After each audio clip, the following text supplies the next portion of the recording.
ஒரு 1000 கிலோ காய்கறிகள் இருக்கிற சத்து 1 கிலோ ஸ்பைருலினா இருக்கு நாசா விஞ்ஞானிகள் கண்டுபிடிச்சு விண்வெளிக்கு போற வீரர்களுக்கு வந்துட்டு விண்வெளியில வளரக்கூடிய உணவு ஸ்பைருலினான்னு சொல்லக்கூடிய ப்ளூ கிரீன் ஆல்கே சீக்கிரம் முடி நரைக்கிறதோ உடம்புல வெண்புள்ளிகள் வருதோ உடம்புல எல்லாம் வெள்ளை வெள்ளை புள்ளி ரெட் குட்டி குட்டி எல்லாம் வரும் அதெல்லாம் ஏஜிங் ப்ராசஸ்.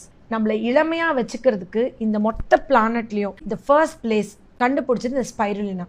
எப்படி மஷ்ரூம் காளான் இயற்கையாக விளையக்கூடிய ஒரு ஃபங்கஸ், அந்த மாதிரி இயற்கையாக வளரக்கூடிய ஒரு பாசி தான் ஸ்பைருலினா.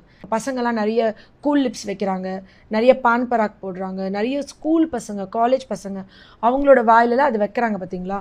ஸோ இந்த கேன்சர் வராமல் தடுக்கிறதுக்கு முக்கியமான ஒரு உணவு வந்து ஸ்பைருலினான்னு சொல்லியிருக்காரு.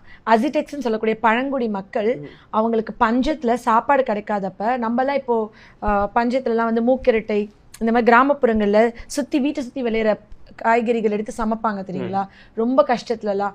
அந்த மாதிரி இப்போ ஒரு பஞ்ச காலத்தில் எலியை கூட உணவாக சமைச்சு சாப்பிட்ருக்காங்க சில நாடுகள்னு சொல்லுவாங்க. அந்த மாதிரி சமைச்சு சாப்பிட்ட உணவு ஒன்று தான் வந்து இந்த ஸ்பைருலினா. இந்த என்டையர் பிளானட்டில் இருக்கிற only food which is high in nutrition வந்து ஸ்பைருலினான்னு கிளாஸிஃபை பண்ணியிருக்காங்க. இன்னொரு முக்கியமான விஷயம், ஸ்பைருலினா என்ன பண்ணுது அப்படி என்ன இதில் முக்கியம், நிறைய ஃபோன் யூஸ் பண்ணுறவங்க, லேப்டாப் யூஸ் பண்ணுறவங்க, ரேடியேஷன் தடுக்க இந்த நெகட்டிவ் அந்த இதை ஃபுல்லாக இது பண்ணுதா, அது மட்டுமா அப்படின்னா ரொம்ப சர்ப்ரைஸ் ஆயிடுவீங்க.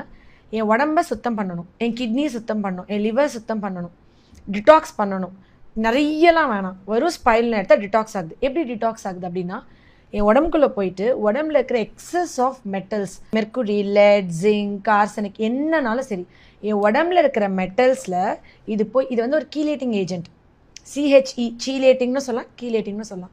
அது வந்து என்ன பண்ணுன்னா நான் டிடாக்சிஃபிகேஷனுக்கு இதுதான் கொடுப்பேன் முக்கியமான மெடிசனாக. இது வந்து ஒவ்வொரு மெட்டல்ஸ் மேலே போய் உட்காந்து என் உடம்பு ஒரு கோயில் நேராக கூட்டிகிட்டு வந்து வாசப்படியில் விட்டுருது, என் உடம்பை சுத்தம் பண்ணுது. இந்த மாதிரி உடம்பை டிடாக்ஸ் பண்ணுறதுக்கு எனக்கு தெரிஞ்சு டிடாக்ஸ் பண்ணுறவங்கன்றவங்க சீக்ரெட்டாக வெளியே சொல்லாமல் இதுதான் கொடுக்க முடியும். அவ்வளோ ஒரு முக்கியமான ஒரு உணவாக இருக்குது ஸ்பைருலினா. குழந்தைங்கள்லேருந்து பெரியவங்களுக்கு இப்போ மீன் எண்ணெய் மாத்திரைலாம் மார்க்கெட்டில் நார்மலாக யூஸ் பண்ணுறாங்களே, God liver oil capsules. God liver oil capsule என்னது, காட் அப்படின்றது ஒரு டைப் ஆஃப் ஃபிஷ், ஒரு மீனோட லிவர்லேருந்து எடுக்கக்கூடிய ஆயில் தான் காட் லிவர். காமன் பீப்புள்னா அது வந்து ஒரு பிராண்ட் நினச்சிக்குவாங்க. Cod is a type of fish. அந்த மாதிரி அந்த எண்ணெய் எடுத்து கேப்சூல் பண்ணி கொடுக்குறாங்க இல்லையா. அதே மாதிரி எப்படி மஷ்ரூம் காளான் இயற்கையாக விளையக்கூடிய ஒரு ஃபங்கஸ், அந்த மாதிரி இயற்கையாக வளரக்கூடிய ஒரு பாசி தான் ஸ்பைருலினா. அது ப்ளூ கிரீன் எடுத்துக்கிறது மேடம். இப்போ நீங்க சொல்றீங்க இல்லையா, நான் எடுத்துக்கிட்டதுக்கு அப்புறம் இவ்வளோ பெரிய ஒரு டிராஸ்டிக் சேஞ்ச் தெரியுது அப்படின்னு. இப்போ பப்ளிக் எடுத்துக்கணும் அப்படின்னா அவங்க எப்படி எடுத்துக்கலாம் அதை? ஆக்சுவலி ஸ்பைருலினா வந்து ஆயுர்வேதெல்லாம் மாத்திரையாக கிடைக்கிது, சூரணமாக கிடைக்கிது, பொடியாக கிடைக்கிது.